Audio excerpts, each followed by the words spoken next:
Алло. Ребята, всем привет! Сегодня будет такой необычный выпуск среди моих видеороликов.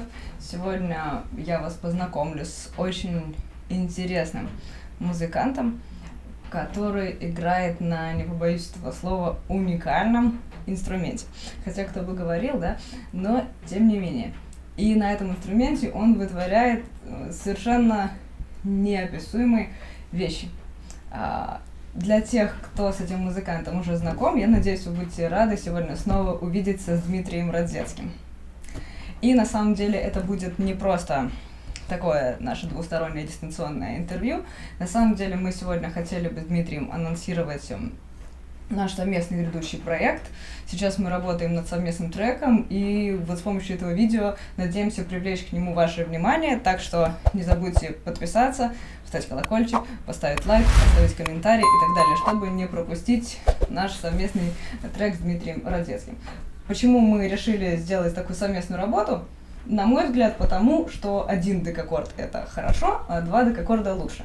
Хотя на самом деле инструмент Дмитрия Радзецкого — это декаккорд только с точки зрения именно конструкции. А с точки зрения звучания и функционала это уже совершенно другая история, и эту историю нам расскажет, собственно, сам Дмитрий. Давайте ему сейчас позвоним.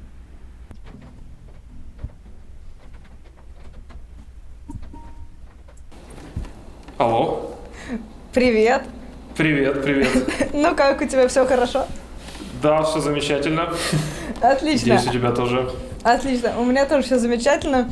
Сейчас я тебе задам несколько вопросов, которые помогут нашей аудитории узнать о тебе немного больше. Так что будет такое сейчас мини-интервью, чтобы привлечь внимание, да, вот к твоей личности. Вот. Значит, первый вопрос, это мне пришел в голову вот прямо сейчас, смотря на тебя. Вдруг я подумала, откуда у тебя взялась сама вот эта вот 10-струнная гитара? Потому что люди меня часто спрашивают, а где в России взять такой инструмент? А я брала не в России, поэтому интересно, откуда это у тебя? Да, ну, поскольку я сам из Киева, родился в Днепропетровске в Украине, то этот инструмент, конечно, мне пришел в голову идея его создания еще когда я учился в музыкальном училище, то есть это в 2006-2007 год. Создание? То есть ты сам собирал, что ли, эту гитару? Да, то есть, безусловно, я заказывал мастерам, то есть это не был инструмент, созданный мной, потому что для этого нужны профессиональные мастера, ну, безусловно. Да. Вот, и идея изначальная была, конечно, вот в каком-то поиске чего-то необычного на основе именно классической гитары, потому что я как студент на тот момент классической гитары музыкального училища, мне все мое время занимало вот именно пальцевое звукоизвлечение, нейлоновые струны, ногтевое звукоизвлечение, но мне очень нравились разные музыкальные инструменты для игры тэппингом, это типа Chapman Stick, War гитара, вот, и когда я увидел первые вот видеозаписи группы King Crimson, которые использовали очень много таких инструментов, меня это невероятно впечатлило, не только потому, что это вот тэппинг, техника очень необычная, но и, соответственно, и звучание, электровозможности и, в частности, еще и MIDI возможности, то есть с гитарными синтезаторами на этих инструментах можно исполнять вообще невероятные звуки, невероятные вещи. Вот, и вот так вот мне как-то захотелось скрестить в мыслях, так сказать, классическую гитару с этими тэппинговыми инструментами. Вот. Ну, естественно, я начал как бы изучать вообще, как что. Безусловно, я знал про один из первых примеров вот именно 10-струнной гитары, это у меня был Нарцисса Ебис. Вот. А скажем, из наших широт постсоветских это Никита Кошкин. Вот. И, собственно, вот я начал смотреть, какие особенности их инструментов, какой строй, какие струны использовались. И начал это постепенно вот так вот в голове скрещивать, ввел, так скажем, бортовой журнал всех мыслей, идей, потому что изначально это было одно, в конечном итоге немножко изменилось, потому что я думал другое количество струн, в итоге остановился на 10, и заказал эту идею, рассказал нашим знакомым мастерам в Днепропетровске гитарным, вот, и они попробовали создать этот инструмент, за основу взяли, скажем, как прототип 10-струнную гитару Yamaha, фирмы Yamaha. Вот. Но дальше, конечно, уже экспериментировали, потому что струны у меня нестандартные, плюс в перспективе стоит, надо было поставить электронику, пьезозвукосниматели. Вот. И вот, в принципе, за 2007-2009 год, за 2 года, в принципе, удалось вот именно создать в финальном видео, как он на сегодняшний момент у меня есть. А у Yamaha есть 10-струнная гитара? Да, у Yamaha есть 10-струнка, но, по-моему, они уже не производят таких, то есть это разве что старые какие-то еще конца 90-х, Да, я просто помню, я с ними 90-х. связывалась, да, и они сказали, что у них ничего такого нет. Да-да-да, у меня прайс есть даже. Старый, да? Да-да-да, какой-то старый прайс, там вот, собственно, такая хорошая 10-струнка, вот Нарцисса Еписовского типа, так скажем. Ага, ну понятно, то есть пока еще вот это веяние от него шло, еще что-то делали, потом все заглохло. Да. Слушай, кстати, в процессе возник вопрос, вот ты сказал, что остановился на 10 струнах, а какая-то есть под этим концепция, почему ты остановился на 10, или это просто так, ну пусть будет 10, ни много ни мало? Ну, на самом деле, я сейчас создал себе уже в перспективе еще 8-струнную гитару в виде такой silent инструмента, как бы упрощенную версию. И изначально почему 10 было? Потому что хотелось вот именно скрестить 6 струн гитары, как бы, ну, назовем так, стандартной, и 4 басовых струны, то есть как бы бас-гитара. Вот, то есть вот такая была как бы изначальная идея, но потом как бы в перспективе у меня все передумалось, потому что у меня гитарных струн в итоге оказалось 7, потому что у меня первая струна не стандартная ми, а ля, то есть выше. То есть почти как вот, бронз-гитара, да, отчасти? Ну, в какой-то мере, да, и то есть очень много чисто технических вещей проще играть в первой позиции, потому что вот первые струны, скажем, первая струна выше 5-го лада оказалась до 5-го лада, и практически, например, для гитарной среды это будет понятно, практически весь первый концертный этюд Вилла-Лобоса можно сыграть на этой гитаре в первой позиции. Ну да. Без смены, то есть вот такой пример. И то есть 3 басовых струны у тебя осталось, и от этого дальше уже пошло. Да, оказалось 3 басовых струны, и 2 из них, 9 и 10, они безладовые. Эту идею я посмотрел, так скажем, у гран-гитары Альшанского, то есть у него тоже были безладовые струны басовые, вот, и довольно-таки очень сочно они звучат на нейлоне. Это классно, можно контрабас имитировать, да? Да, то есть разные звуки. Вот так. Ага, классно. Слушай, сейчас чуть-чуть вернемся назад, чтобы сразу все интересно не рассказывать. Расскажи чуть-чуть вот о том, что было вообще с тобой до того, как вообще в твою жизнь пришла 10-струнная гитара. Вот ты учился в музыкальном училище на классической гитаре. Ну вот что было в этот период, что было до него? Ну, на самом деле, вот поскольку я в музыкальной семье вырос, мой отец преподаватель, собственно, консерватории в Днепропетровске, Юрий Раздецкий, композитор, вот, мой старший брат тоже гитарист, он отучился, потом я у папы, и, в принципе, мы с детства слышали очень много разной музыки, и не только классической, естественно, и рок-музыки, и разных каких-то экспериментов, экспериментальной музыки, авангардной. И я с детства любил вот всяческие нестандартные звуки, эксперименты с пианино, со струнами пианино, разные эффекты. Вот. И потом, когда я начал заниматься, скажем, академическим искусством, так это назовем, мне, безусловно, очень было интересно играть не только классическую музыку, а и современную академическую гитарную музыку с различными эффектами, тот же Лео Брауэр, Никита Кошкин, вот, которые в прямом смысле слова расширяют возможности обычной классической акустической гитары. Вот, но мне, безусловно, и этого оказалось мало. Я начал экспериментировать с акустической обработкой инструмента, электроакустической. Как сделать из классической гитары, условно назовем электрогитару, электрифицированную. Вот, что можно дальше делать с обработкой этого звука, то есть какие-то процессоры эффектов, компьютеры, обработки компьютерной программы. Вот. И вот это вот все постепенно переплелось с идеей создания этой гитары. И вот в итоге имеем то, что имеем на сегодняшний момент. Ну вот мы к этому пришли, и смотри, теперь мне интересно, я поняла, что вот я изначально не подумала об этом вопросе. На самом деле интересно, вот у тебя твой инструмент называется сейчас ратс-гитара. И мне интересно, и, наверное, людям всем тоже очень интересно, как она именно функционирует, потому что это у тебя сейчас ты используешь не как акустический инструмент, а как я это себе представляю, это такая MIDI-гитара, да, и на каждый лад, что ли, у тебя как на MIDI-клавиатуре назначен какой-то звук, или как вот, расскажи, что вот это все из себя представляет. Да. И если это так, то как это функционирует? Как ты это назначаешь, что куда идет, и как вообще на выходе получается звук? Это очень сложно, быстро. да? очень быстро так сразу это, конечно, не расскажешь, но я постараюсь, очень постараюсь, вот, потому что система, на самом деле, очень непростая. Но изначально, конечно, я создавал, в первую очередь, акустический инструмент.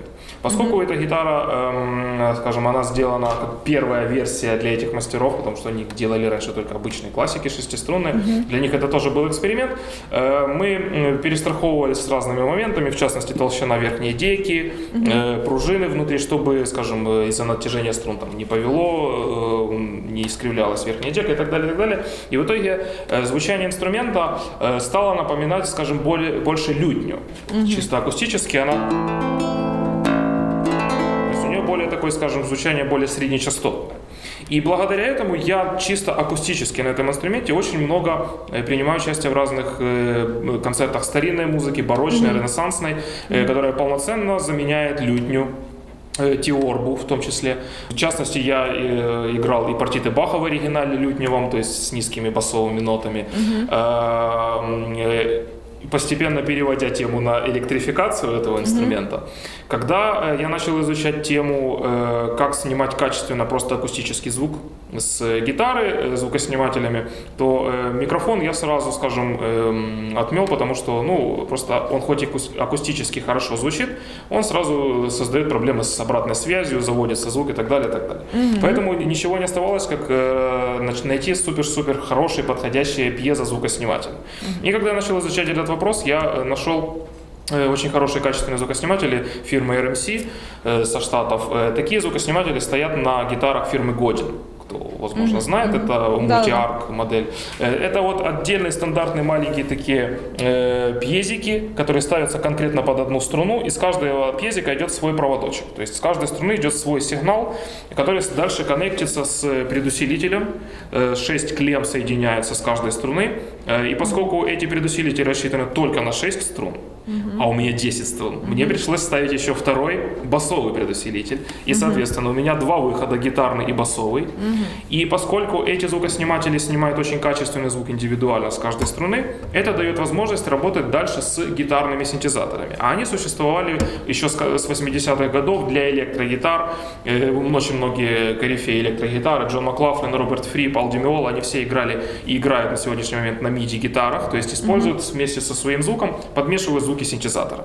А это, для того, чтобы это получилось, надо снимать звук отдельно с каждой струны, и дальше по специальному кабелю, который выглядит вот таким вот страшным кабелем с 13 контактами, это дело соединяется с гитарным синтезатором, вот таким вот.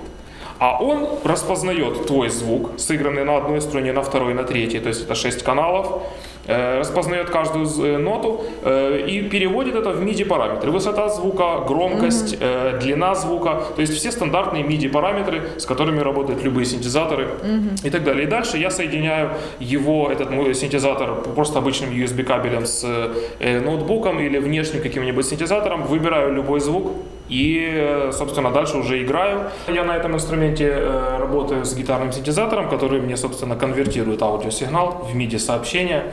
И я уже дальше могу подключать любые синтезаторы, плагины в компьютере и исполнять музыку разными музыкальными инструментами.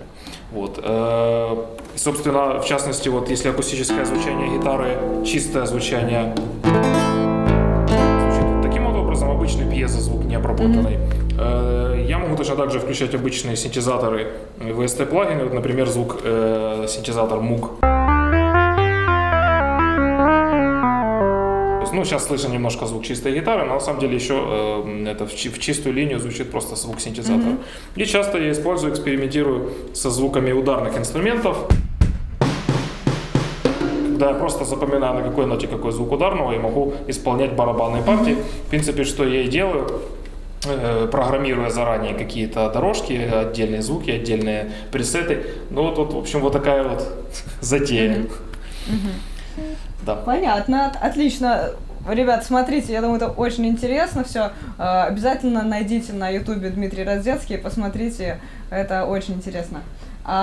последний вопрос, который я тебе задам, как бы переходя уже к следующей части нашего разговора, это как вообще так получилось, что ты решил, вот тебе пришла в голову такая идея что-то совместно со мной сделать?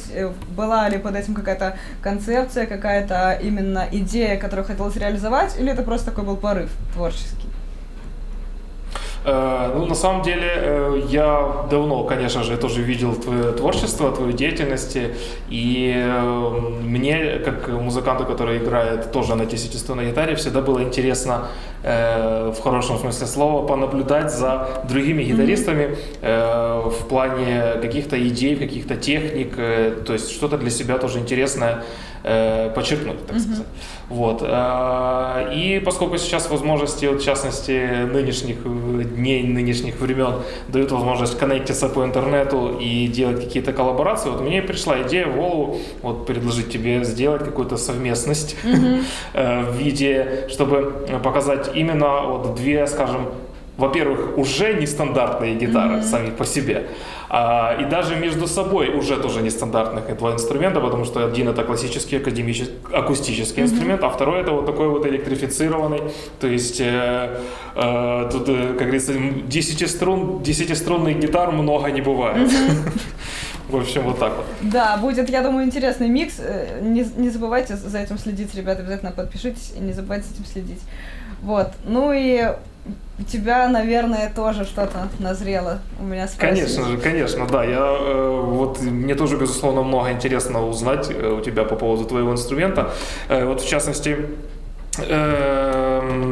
что тебя вот привлекло в этом инструменте? То есть вот что тебе первое попалось в глаза, ну, то есть что-то произошло, как, знаешь, это называется там любовь с первого взгляда, то есть что-то промелькнуло. Вот что именно для тебя было в 10-струнной гитаре? Да, промелькнуло то же самое, кстати, вот когда ты описывал, как бы, почему тебя заинтересовал декаккорд, вот у меня была практически та же самая история именно с басами. Мне понравилось то, что это как бы такой инструмент два в одном, это одновременно шестиструнная гитара, плюс, причем классическая именно, на которой я тоже долгое время играю, и плюс это 4 струны басовых, которые для меня ассоциируются тоже с бас-гитарой, на которой я играла какое-то время. И я думаю, именно поэтому я пришла к другому строю, то есть это не еписовский строй, это не просто вниз по диатонике строй, а это строй такой, уходящий довольно глубоко вниз, он не имитирует бас-гитару,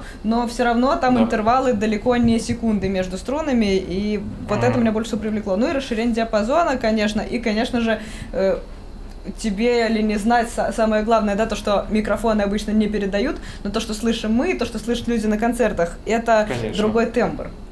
Более такой объемный, конечно. Он сразу же привлек меня с первой извлеченной ноты. Ну да, это, наверное, всех рано или поздно это настигает, кто ищет какие-то такие звуки. Да, нестандартные обертона и так далее, и так далее. Какие такой стандартный вопрос на самом деле, и мне его тоже очень часто в интервью задают. Причем у меня тоже есть что вспомнить по этому поводу. Есть ли у тебя курьезы какие-то, связанные вот именно с 10-струнной гитарой, публикой и так далее? Ну, то есть что-то вот. Было ли такое? На самом деле, наверное, серьезных каких-то таких вещей не было, но если это можно назвать курьезом, скорее всего, нельзя, но для меня это курьез. На самом деле, я уже 4, наверное, года занимаюсь декаккордом, выгружаю ролики, и под каждым роликом всегда найдется как минимум 3 комментарии. Это как минимум, содержание которых вот джентанет, бада the gent и так далее. И я из этого пришла к тому, что я так назвала свой первый альбом. Да, это вполне логично. Ведь последних лет многие такие комментарии пишут, у меня, соответственно, тоже. И многие гитаристы, когда видели мою гитару, вот и 8-струнную, и эту 10-струнную, которые играют вот джент и прочие стили подобные, они, конечно, типа сразу: «О, дай попробовать» и так далее, и так далее. Да, это распространенная история, на самом деле, сейчас в гитарной среде. Вот. У меня была такая, скажем, немножко 18+ нецензурная история курьезная. Я когда только купил, создал себе эту гитару и по разным музыкальным магазинам ходил, пробовал разные процессоры эффектов, вот, искал что-то, и в один из магазинов пришел в центре Киева и попробовал какой-то синтезатор, и я сижу, пробую, мало того, что звуки нестандартные доносятся, во-вторых, еще и внешний вид инструмента, и два парня какие-то зашли в магазин, просто смотрели гитары, такие очень, скажем, просто обычные парни с улицы, и такие смотрят на мою гитару, такому играть, и уходят. То есть в данной ситуации это было вот именно такая вот именно самое красочное описание реакции публики на инструмент, абсолютно неподготовленного зрителя, обывателя, можно даже чем-то сказать. То есть долго-долго смотреть, нецензурно выразиться, развернуться и уйти. Вот это, пожалуй, наверное, самое красочное, что я помню. Это можно будет запикать. Это, наверное, было до, наверное, какого-нибудь 2016 года, да, такая реакция? Конечно, да. Это вот 2009-2010, вот как раз вот, да, как раз когда я только сейчас люди, они уже не удивляются, они наоборот, они проявляют какие-то свои реакции, у них уже есть какое-то свое уже мнение, сформировавшееся об этом инструменте, негативное или позитивное, но они уже не удивляются, по-моему. Сейчас. Ну да, тем более, если это еще и не музыкальная среда, то там вообще люди просто не всегда понимают, чем это отличается. Ну да.